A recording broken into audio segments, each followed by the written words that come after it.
আমাদের এই গাছটিতে আগে পেঁপে ধরতো না। পরে একজনের পরামর্শে এটার গোড়ার দিকে এটাকে 4 ভাগ করে মাঝখান দিয়ে কেটে দিয়েছি। কেটে দেওয়ার পর এখন থেকে পেঁপে ধরা শুরু করেছে। আল্লাহর রহমতে এখন পেঁপে পাকাও শুরু হয়ে গেছে। অনেক মিষ্টি পেঁপে।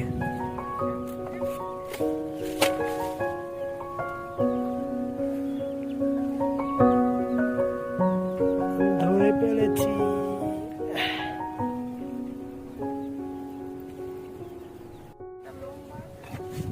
এই যেটা